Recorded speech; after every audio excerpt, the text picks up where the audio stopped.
Hi, welcome to Hyperion Hype Club. My name is McKenna and I love the Kingdom Keepers books by Ridley Pearson. Join me as we discuss this series and others published by Disney-Hyperion Books. Let's get into it. Hi guys, welcome to the first episode of Hyperion Hype Club. I'm McKenna Butler. I feel awkward right now. Obviously I'll be the host, and I'll just do a little overview of the podcast first. I grew up loving Disney and I started reading the Kingdom Keepers books over a decade ago, definitely a few years after the first one came out in 2005. But I absolutely loved it. And I recently started one, listening to the newest Olympian podcast, and two, rereading the first Kingdom Keepers book. And I was like, you know what? There's no kind of I've always wanted to share this book and talk about it, and the series as a whole. And I never found anyone to really talk to about it. So I figured, why not do this? There are other book podcasts out there. There are other podcasts that cover this book, but it's or at least the first Kingdom Keepers book, where it's one episode for the whole book. But I wanted more like book club discussions. So yeah, I decided I would start this. So we're gonna it's called Hyperion Hype Club because the publisher of the Kingdom Keepers series is Disney-Hyperion Books. And once we get through Kingdom Keepers and its spin-offs and everything, there are plenty of other Disney-Hyperion books that we could talk about, like Peter and the Starcatchers, Artemis Fowl, A Twisted Tales books. I'll leave Percy Jackson to Mike Schubert and his podcast, Society of Inventors and of Explorers and Adventurers, aka CSEA. But yeah, so many different books out there. And it's always nice to go back and read young adult, like middle school, early high school, targeted books, just because it's a nice break and it makes reading more entertaining in my mind. And then I will take breaks in between each book, and I'll try to read a book that's not by Disney-Hyperion, with the exception of Percy Jackson, because I did start reading that last year. Okay, and then another reason I wanted to start this podcast, other than just sharing how much I love Kingdom Keepers, is at the D23 event in 2002. Imagineers mentioned a potential villain's land. And in 2021, they got rid of Sorcerers of the Magic Kingdom. And I'm like, well, maybe in this potential villain's land, they'll have a Kingdom Keepers kind of version of Sorcerers of the Magic Kingdom. Because I'm not big on villains, probably because of these books, but also just in general. So I think, even though I wouldn't be into oh yeah, go villains, part of the villains team land, I would be into something that was let's find a way to keep the villains from taking over, like what these Kingdom Keeper books are about. And then Ridley Pearson, the author of the Kingdom Keepers books, was also present at that D23, which he is still writing for Disney-Hyperion Books, including Kingdom Keeper spinoffs. So I just thought, maybe, just putting it out there. That could happen. I really hope it does.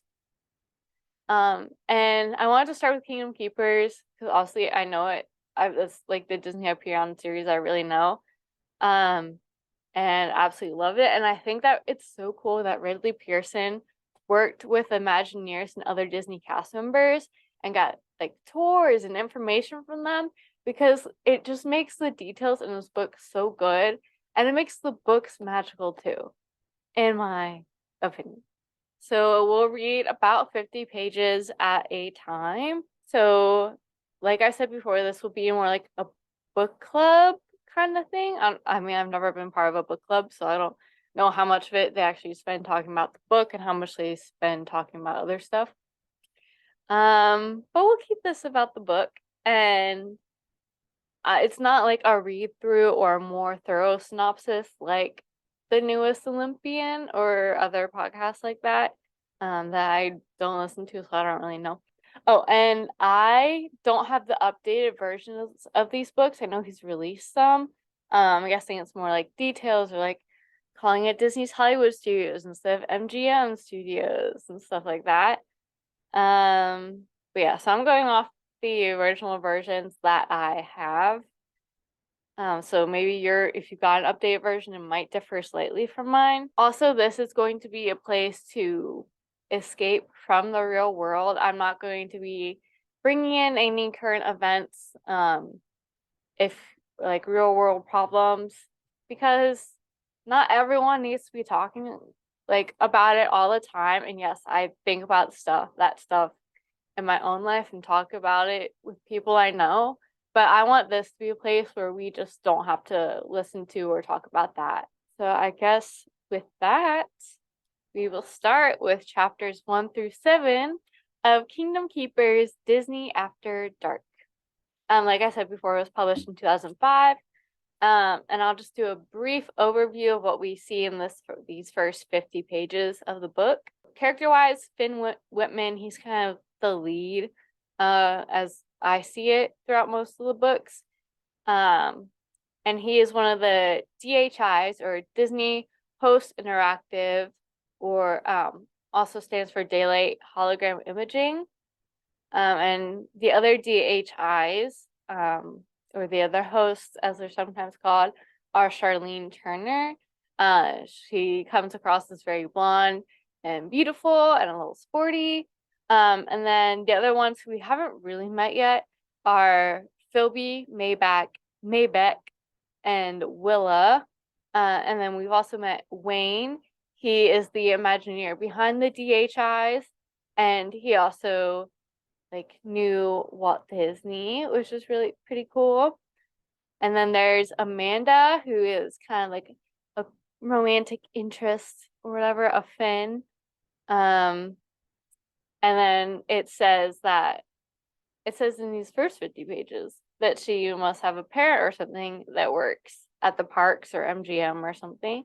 Brad, he is an Imagineer who kind of does the day-to-day general running, it seems, of the DHI program, although obviously Wayne is really the man in charge of that.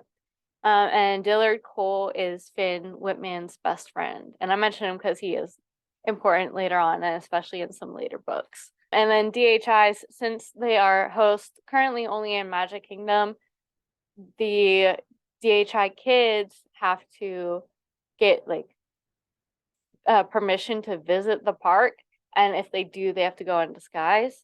That's just important general knowledge. And we see in this part that when they go to sleep, Wayne can make it so that they will cross over into the Disney parks at night in some kind of hologram form. And so Wayne has some missions he wants them to do because he talks to them about the bad guys, the villains, aka the Overtakers, which he only briefly mentions in this part, so I won't get much more into detail, but they have to cross over for those reasons. Wayne also introduces us to the fob, which is a little device you can use to send the keepers back to just out their hologram selves or whatever out of the park, and they'll be conscious again in their actual bodies. Crossing over will finish when the fob is pressed. Okay, that's basically okay. And then Wayne has instructed Finn to round up the other hosts. Amanda and Finn go to Magic Kingdom, and there's a whole fiasco about that. And one important thing to note is that security, or the guys who are trying to stop Finn at least, are not dressed in security costume. They're more dressed in just cast member costumes. So that is something that you'll see throughout the books too. Okay, now on to iconic things that are mentioned in these chapters. So Wayne lives above the fire station. How iconic. Obviously, it's in this section. And obviously, Walt had like a fire station apartment on Main Street. I forget whether it was just Disneyland, like before his Pirates of the Caribbean apartment was built, which didn't he ever actually like never get to live in that? But so Wayne lives in the fire station apartment, so that's pretty cool. Obviously, Walt wouldn't have lived in it at Disney World because he wasn't alive when Disney World opened. So he did Disneyland. So at Disney World, that's where Wayne lives. It's pretty cool. Okay. And then they mentioned MGM Studios, which they call it MGM-Disney, but obviously like I call it and many other people called it MGM Studios. So RIP to the MGM Studios name and a bunch of things that went with it and around that time, like the backlot tour, the I Shrunk the Kids play area, and so much more.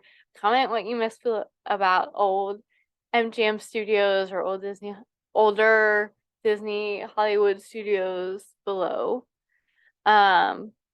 Also rip to the Sorcerer's Hat in MGM Studios.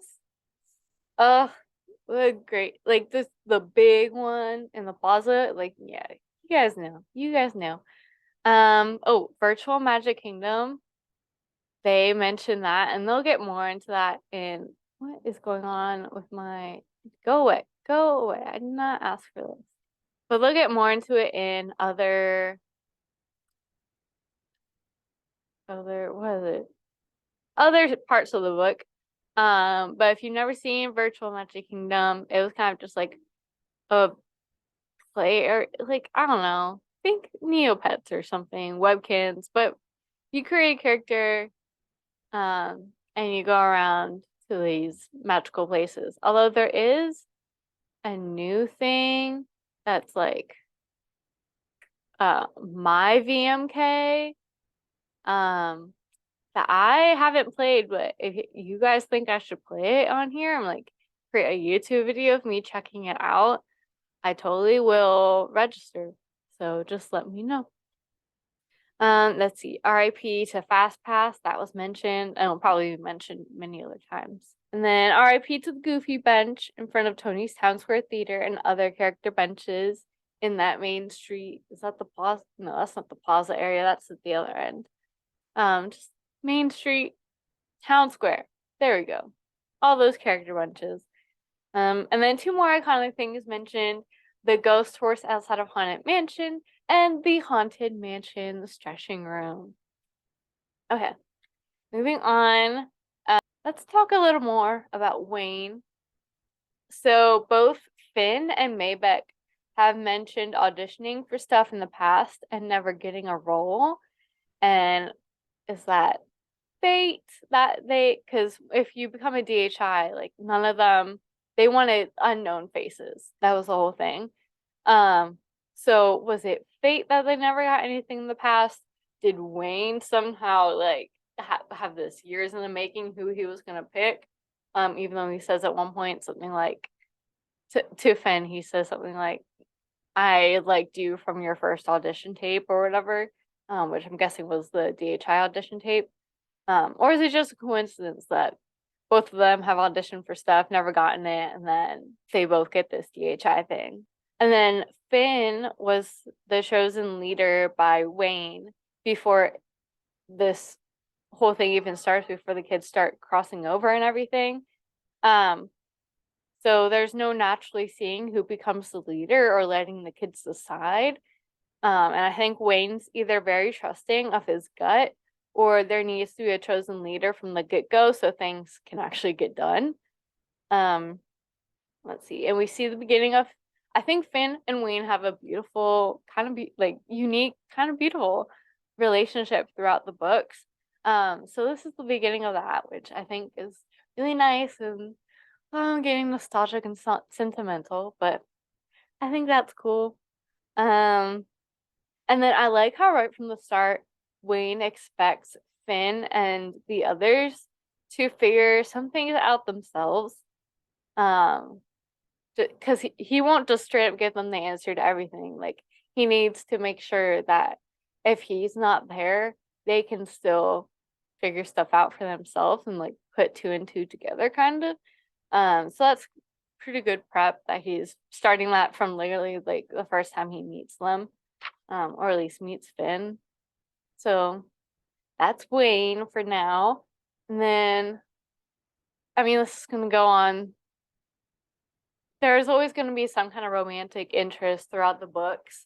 Right now in this book, we see the focus is kind of on um, Finn's interest in both Charlene and Amanda. Um, so obviously Charlene's like, oh, the pretty blonde girl, whatever. And Amanda's the girl from his school, and they kind of have cringy but cute flirting. And they're kind of direct. Like he's like, well, direct for middle schoolers. He's like, "You're cool," and then he's like, "Oh crap! Why did I say that?" In his head. Oh my gosh, middle schoolers, good grief. And then when he's with Charlene and Amanda, Finn was suddenly, quote, suddenly made painfully aware of Amanda standing by his side. And he introduced Amanda as a friend to Charlene, which she is a friend at this point, but it was kind of created some tension, at least for me. Like he was clearly flirting with Amanda. Amanda knows he was flirting with him, and then he's like, "Oh, she's a friend." He's like, "Oh my gosh, Charlene's so pretty. She's just a friend, Charlene. Nothing to worry about." Like, boy, come on. Okay. And then there's just a lot for me to say about the Magic Kingdom fiasco. When Amanda and Finn when go to Magic Kingdom. So obviously the disguise that Finn's mom said would be enough, a hat and sunglasses basically, it totally did not work. So like what does Disney want the DHI kids to throw on a wig or something too when they visit the parks? Like how much of a disguise do they need? The DHIs are new, so how did a little boy recognize Finn in his disguise? Not even I would recognize a celeb in a disguise unless someone pointed them out to me. Like I've definitely seen celebs in disguise before, but I had no clue until I was told that they were celebrities. And I was like, oh yeah, now that you mention it, I can see it. But like I would not pick that out in the first step. Like when I saw Chris Evans, I didn't know it was him. He just looked like a normal dude in hat and sunglasses. And it's freaking Chris Evans. Like, come on. They also had DHI costumes already as merchandise. I guess Disney knew how popular they would be this early on, but also if they had Finn's size, then they were expecting middle schoolers to want to dress up as other middle schoolers, and it's not like the DHIs are like Disney Channel style icons, but also they never sold. Did they ever sell like Hannah's scarf or like Alex Russo's shirt? Like no, like I don't. Or like this outfit from Camp Rock. No, like I just don't doesn't I don't quite see why the DHI costumes were being sold as merchandise, at least merchandise that could also fit preteens and teenagers. Doesn't really compute in my head. Okay, and then I'm honestly surprised that Finn could not get away from the security guys in the Emporium, especially because he said it was so crowded. Like that place is so easy to get lost in and lose other people in that if you're trying to avoid someone, like I don't see how you couldn't shake them off. Obviously, the security guys must have had people on the cameras telling them where Finn was going. Um, and then later on, when Finn and Amanda have met at their emergency meeting point outside of Haunted Mansion, and they like, go inside Haunted Mansion and the security guys follow them into the stretching room. Then they go out like the chicken door But wouldn't they have to go out with a cast member? Because like Amanda like just runs up to the door and opens it, but don't you have to be like, hey, like I need to leave, and then a cast member has to like walk you out so that they know you don't wander behind the scenes. Like there wasn't a cast member with them, and I just find that so weird. Um, and then I have so many more questions. I guess partly because this was a 2005 book. And it's also a book written by an adult who might not fully understand kids. I'm not sure if he was a teacher or anything before this, Ridley Pearson, or how well he knows kids, but okay. Here are some just random things. At the very beginning, the park is empty when Finn crosses over. Crossing over is not a term that will be actually mentioned in the book until our next section, so next week's episode. But I feel like if I'm saying it, I feel like you probably understand if you haven't gotten that far yet, you probably understand what I mean by crossing over. But anyway, the park is empty, but like, is that Wayne's doing? Because there aren't any third shifters around, like custodial, sometimes horticulture or maintenance. I think because I did a Disney college program at Mission Space, and I heard some of the engineering interns would sometimes like be at Mission Space at night to like watch the ride and do stuff. So like there's usually plenty of people around, at least custodial, in the middle of the night, throughout the night. So the park's never actually empty of cast members. So it's just weird to me that the park is empty, except for Wayne and Finn when he first goes over, and characters, of course. Because we know the characters come alive at night too. Yes, that's something else that comes up that I did not mention earlier. Okay, something else. Finn said he'd be considered tardy at school if he didn't arrive within like 10 minutes of the start of class, or like any class. And 10 minutes, classes are at most an hour. So you'd be missing at least a sixth of the class. Like, if I was anytime after the bell, no, that's tardy at my school. I don't know. I'm sure that's how it works at most schools, maybe like 2 minutes max or something. But 10 minutes? Please tell me I'm not the only one who thinks that is insane. And I told you these are random questions that popped up in my head. Also, I don't know why Maybeck says that he is a Baptist. It seems like an unnecessary detail coming from someone who has finished the series. I don't think at any point remember any point where that comes into play.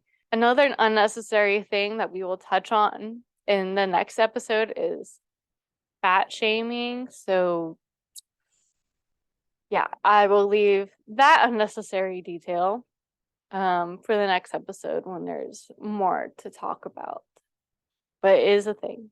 I want you guys to know that I know it is a thing in this book. Okay.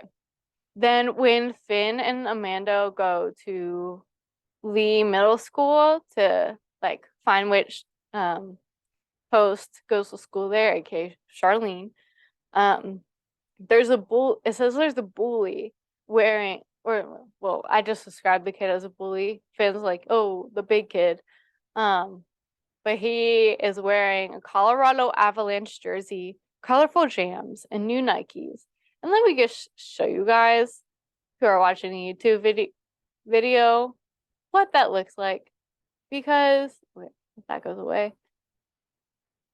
And if you're listening, like it's literally like maroon, navy, and black jersey with the most crazy, colorful, wacky shorts, and they just do not go together. Like I don't like who would freaking wear that? And I don't even know what the Nikes look like. They could be black and or white, they could be gray, they could be pretty neutral, or they could be colorful too. Like, but that Colorado Avalanche jersey and the colorful jams, just what? Who? That's a crazy combo. Okay. Anyway, I just had to mention that. And then the bully dude also says to Finn, "Aren't you like on Zoom or something?" And I'm obviously Zoom, what I'm recording this on, what you might have video conferences on, didn't really exist back then. I don't think it existed at all. So I had to look up what Zoom was in the early 2000s. So according to IMDb, a group of older children, the description is a group of older children do arts and crafts, cooking, science and technology, and games sent in by viewers. It ran from 1997 to 2004. So interesting. Also, I feel like Finn would be too young to have been part of Zoom if it's older kids. So that's what the bully was referencing there, if you didn't get that reference either. And the last random thing that I questioned was that Charlene says, I think it was in the last chapter that we cover, so chapter 7, she says back in a whack to her friends, as in like back in a moment. Can you hear the siren?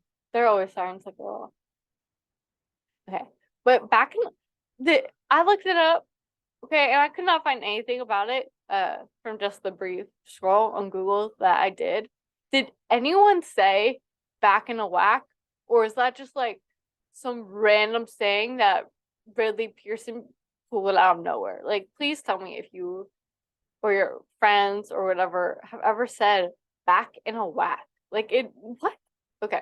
And now I'm gonna go over some things, some like little quotes from the book that maybe we should keep our eye on. Some of it might be foreshadowing. Some of it I'm like don't quite remember if it's foreshadowing, so maybe I'm just like keeping it in the back of my mind. One thing is Maybeck says, when all the hosts are doing the recording and everything to become DHIs, he's talking with them about, Disney, whatever. And Maybeck says, with them, it's all about control. That guy, Brad, I don't trust him. He's keeping stuff from us. Count on it. So let's see. Brad's keeping stuff from them.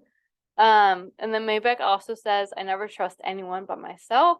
So there's a character arc we can probably look forward to. And I'm sure he also trusts his aunt who he lives with. And then he, as in Finn, saw something behind her, as in Amanda's, eyes, as if she knew more than she was letting on.